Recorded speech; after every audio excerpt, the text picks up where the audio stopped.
안녕하세요. 장혜석입니다. 자, 다들 요새 힘드실 겁니다. 환율은 오르고요.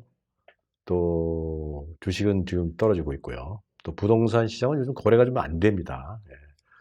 불과 2022년 한 6월까지만 해도 부동산 시장이 뜨거웠는데 어느 순간에 갑자기 순식간에 이렇게 식어버려가지고 지금 거래도 참 많이 이루어지지 않고요.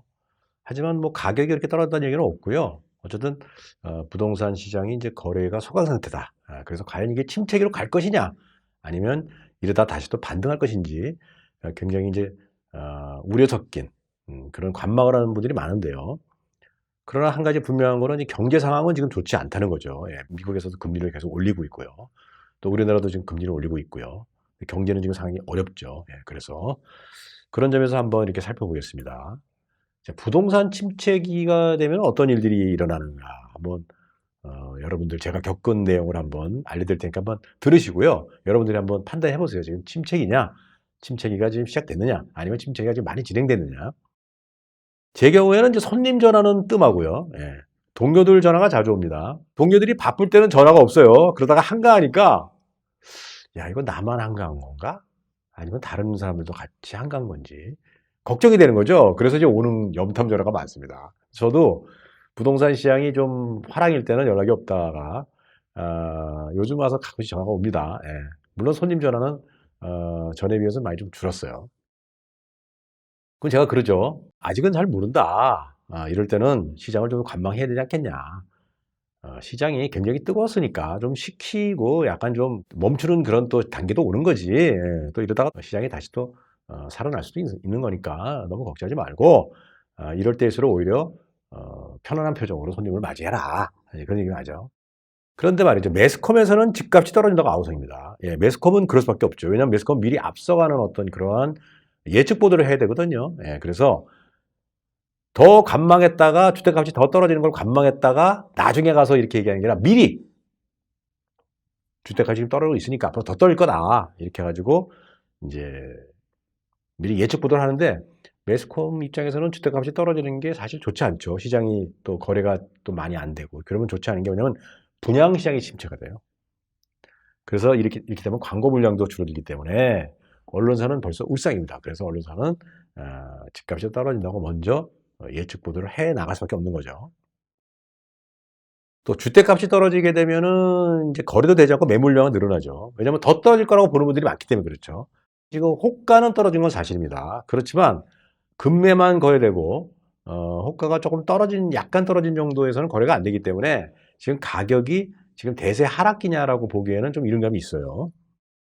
자, 이렇게 되면 이제 어떻게 되냐면 대출받아 집 산 사람들의 시름은 깊어지고 집을 처분해야 할 사람들은 집이 팔리지 않아 속 터지고 중개업소는 거래가 실종돼 한숨이고 집 가진 사람들은 역자산 현상으로 소비 심리가 위축되고 부동산 침체에 따라서 전반적으로 경기 침체로 이어집니다.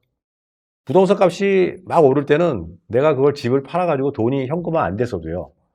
부자 된 기분이잖아요. 우리 카드가 있지 않습니까? 예, 카드는 우리가 뭐 할부도 있고 그렇기 때문에 미리 외상 거래할 수 있잖아요. 그래서 부동산 거래가 상승하면 소비 심리가 늘어나기 때문에 그걸 자산 현상이라고 하는데 근데 부동산 가격이 반대로 떨어질 것 같으면 지갑을 닫아버리는 거죠. 그걸 역자산 현상을 합니다. 역자산 현상은 사회 경제 상황으로도 좋지 않죠.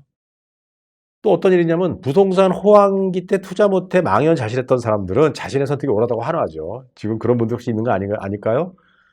집값이 떨어진다고 믿었던 자들은 만세 부르고요. 집값이 오른다고 영끌했던 사람들은 불안하고 초조하죠.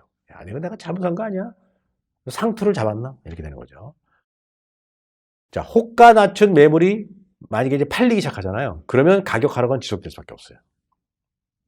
그렇게 되면 불안을 견디지 못하는 사람들이 매도에 참여하게 돼서 가격이 폭락할 수가 있는 거죠. 그럼에도 불구하고 팔리지 않게 되면 손절도 하거든요. 예, 그러면 이제 대세 하락기로 접어들었다라고 보는 겁니다. 그래서 부동산 지금 호가 내린 매물들이 팔리고 있는가? 아니면 아직도 관망 생각을 지켜볼 필요가 있는 거죠. 이렇게 부동산 거래가 계속 하락되고 부동산 경기가 침체가 되면 매수자 우위의 시장으로 돌아가는 겁니다. 여러분들 그 작년 2021년만 해도 내가 돈 있어도 물건 사기가 힘들었어요. 부르는 게 값이고 아침에 나왔던 값이 점심 되면 또 올라요.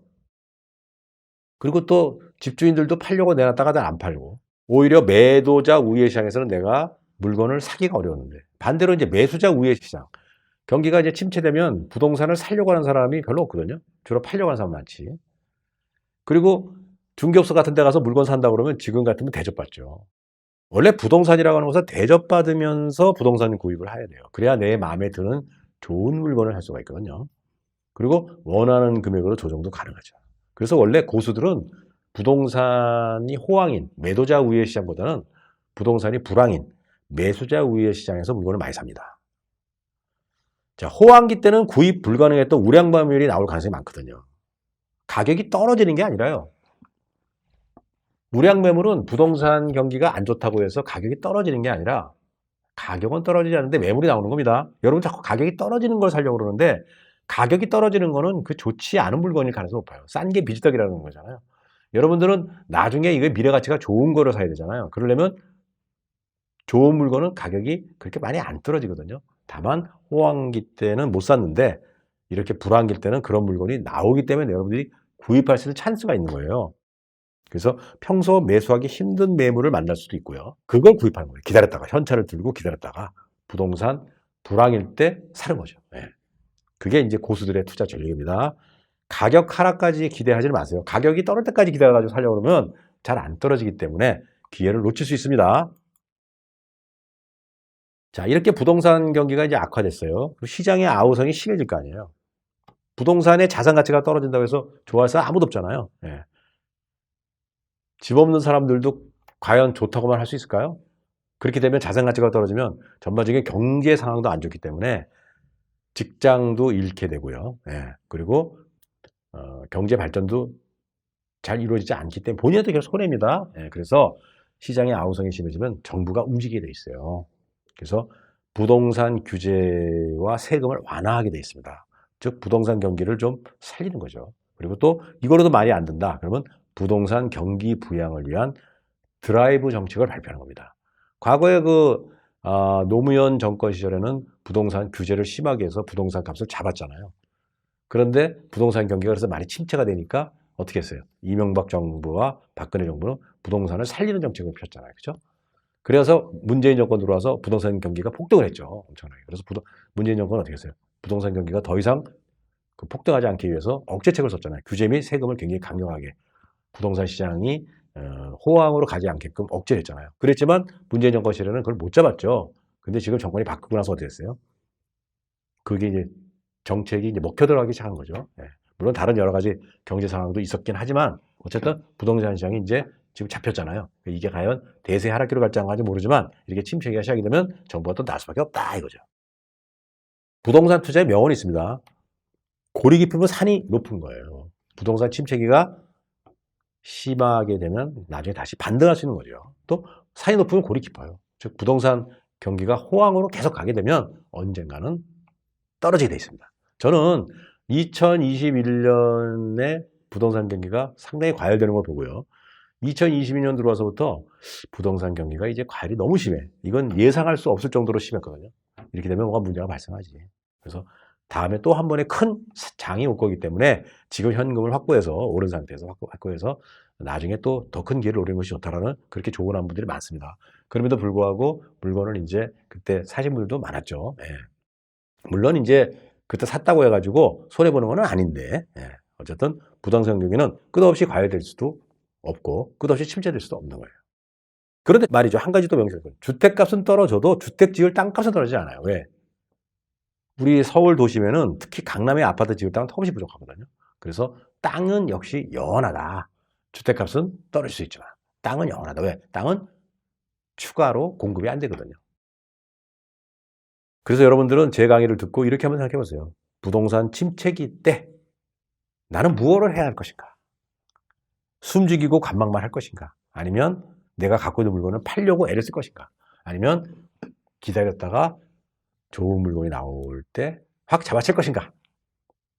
그래서 부동산 침체기 때 큰 부자가 나오고 위기가 곧 기회란 말이 있는데 그래서 그때 기회를 잡은 사람을 우리가 묘지 위에 댄서라고 그러죠.